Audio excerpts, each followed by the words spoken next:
Welcome to this channel where history comes to life through animation and cinematic storytelling.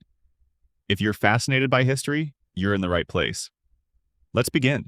Imagine a city where the brightest minds on Earth gather to unlock the secrets of science, medicine, mathematics, astronomy, and philosophy. A city where books were considered treasures more valuable than gold. A city whose libraries contained knowledge from Greece, Persia, India, and beyond. For nearly 5 centuries, this city stood at the center of human civilization. Its discoveries helped shape the modern world. Its scholars preserved ancient knowledge that might otherwise have disappeared forever. That city was Baghdad. Today, many people know Baghdad only through images of war and conflict. But centuries ago, Baghdad was something entirely different. It was one of the greatest cities ever built, a place where ideas traveled farther than armies, and where knowledge became one of the most valuable resources on Earth.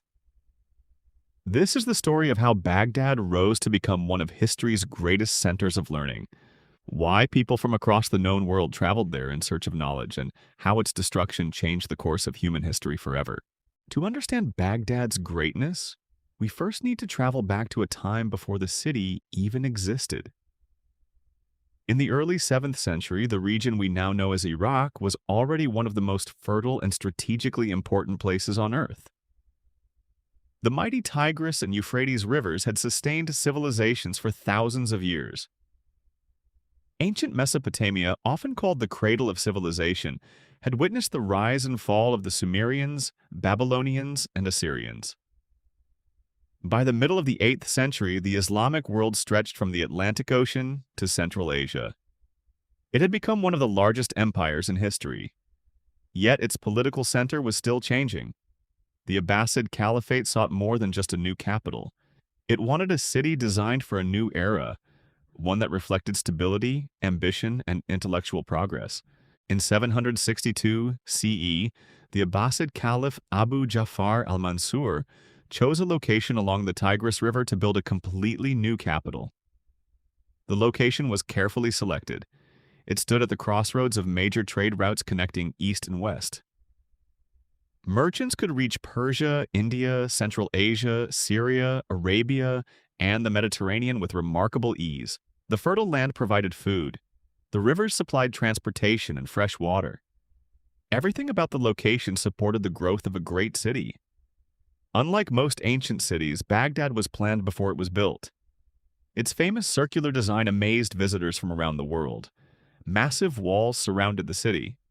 4 monumental gates opened toward different regions of the empire. At its center stood the Caliph's palace and the Grand Mosque, symbolizing both political authority and religious leadership. Within only a few decades, Baghdad transformed from an ambitious construction project into one of the largest cities on Earth. Some historians estimate that by the 9th century, its population may have approached 1 million people, making it one of the largest urban centers of its time. At a time when many European cities remained relatively small and faced repeated periods of instability, Baghdad was thriving. Its streets bustled with merchants speaking dozens of languages. Markets offered silk from China, spices from India, glass from Syria, ivory from Africa, and furs from northern Europe. Ships sailed along the Tigris carrying goods from distant lands. Caravans arrived every day loaded with products from every corner of the known world. Baghdad was not simply rich, it was connected. Ideas, cultures, technologies, and inventions flowed through its streets just as constantly as trade. Visitors often encountered Christians, Muslims, Jews, Persians, Arabs, Turks, and many other communities living and working in the same city. This diversity became one of Baghdad's greatest strengths. People brought not only merchandise but also languages, scientific traditions, philosophies, and new ways of thinking. Rather than isolating itself from the outside world, Baghdad absorbed knowledge from every civilization it encountered. That openness would soon make it the intellectual capital of an entire age. By the 9th century, Baghdad had become far more than the capital of a vast empire. It had become the center of human knowledge. People did not travel to Baghdad simply to trade goods. They came to exchange ideas. Scholars, physicians, engineers, philosophers, mathematicians, astronomers, and translators journeyed from every corner of the known world. Some came from Persia, others traveled from Syria, Egypt, Central Asia, and India. Many were Christians, Muslims, and Jews working side by side. What united them was not their language or religion. It was their shared pursuit of knowledge. This spirit of intellectual curiosity transformed Baghdad into one of history's greatest centers of learning. At the heart of this remarkable transformation stood one extraordinary institution, the House of Wisdom. Known in Arabic as Bait al-Hikmah, it was far more than a library. It was a research institute, a translation center, an academy, and a meeting place for some of the greatest minds of the medieval world. Here, scholars translated thousands of manuscripts from Greek, Persian, Sanskrit, and Syriac into Arabic. The works of Aristotle, Plato, Euclid, Ptolemy, Hippocrates, Galen. Many of these ancient texts might have been lost forever if they had not been preserved and studied in Baghdad. But the scholars of Baghdad did more than simply copy old books. They challenged ideas. They corrected mistakes. They tested theories through observation and experimentation.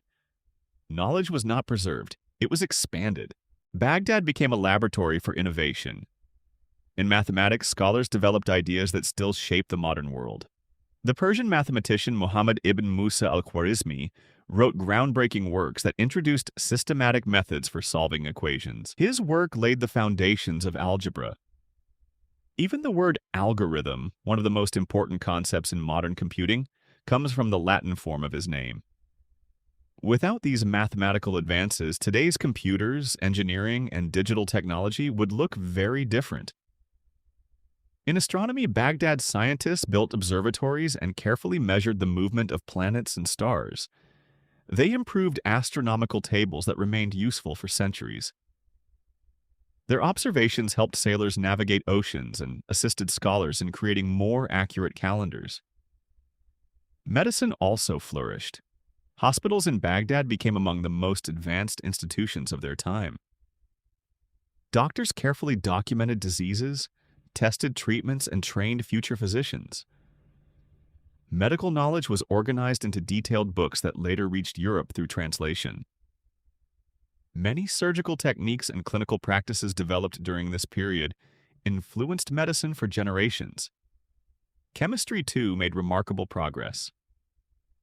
Scientists experimented with distillation, purification, and laboratory equipment. Although medieval chemistry differed from modern science, many laboratory methods developed during this era became the foundation for later discoveries. Engineers designed sophisticated machines powered by water. Inventors developed mechanical devices, automated fountains, and complex systems of gears. Their creativity demonstrated that science could solve practical problems in everyday life. For students, studying in Baghdad was considered one of the greatest opportunities available. Travelers sometimes spent months crossing deserts and mountains, simply to attend lectures or copy valuable manuscripts. Libraries contained hundreds of thousands of volumes at a time when books were rare and expensive in much of the world. Owning a book was a privilege. Writing one could secure a lasting legacy. While Baghdad was reaching extraordinary heights, much of Europe was still recovering from the political fragmentation that followed the collapse of the Western Roman Empire. But no civilization remains unchanged forever. By the middle of the 13th century, a new power had emerged from the vast steppes of Central Asia: the Mongol Empire. After conquering kingdoms across Asia, the Mongols turned their attention toward the Abbasid Caliphate. In the winter of 1258, the armies of Hulagu Khan surrounded Baghdad. The city that had once welcomed scholars from every corner of the known world now faced one of the most devastating sieges in history. The Abbasid Caliph possessed neither the military strength nor the political unity needed to defend the capital. After only a short siege, Baghdad fell. What followed became one of the darkest chapters in the city's history. Thousands of people lost their lives. Palaces were destroyed. Mosques were damaged. Hospitals ceased to function. Libraries that had preserved centuries of human knowledge were devastated. Many priceless manuscripts disappeared forever. Some historical accounts describe books being thrown into the Tigris River until its waters darkened with ink. While the details of these accounts are debated by historians, there is little doubt that an enormous amount of knowledge was lost during the destruction of the city. The fall of Baghdad marked the end of the Abbasid Caliphate's political power and brought an end to an era in which the city had been one of humanity's greatest intellectual capitals. Yet ideas are difficult to destroy. Long before Baghdad fell, many of its books had already traveled beyond the Islamic world. Scholars translated Arabic works into Latin, particularly in places such as Muslim Spain and Sicily. Through these translations, advances in mathematics, medicine, astronomy, and philosophy reached European universities. Centuries later, these ideas contributed to the scientific developments that helped shape the Renaissance and eventually the modern world. The influence of Baghdad did not disappear with its walls. It continued through its books, through its students, and through the knowledge it shared with humanity. When people think of Baghdad today, many picture conflict. Few imagine that this same city once stood among the greatest centers of learning the world had ever known. The story of Baghdad reminds us that civilizations are not remembered only for the wars they fought. They are remembered for the knowledge they created, for the questions they dared to ask, and for the discoveries they passed on to future generations. Because knowledge survives, it crosses borders, it outlives empires, and it continues to shape our world, even centuries after the city that nurtured it was transformed by history. If you enjoyed this journey through history, consider subscribing and joining us as we explore the people, places, and civilizations that shaped our world. This is only the beginning. Thank you for watching, and I'll see you in the next chapter of history.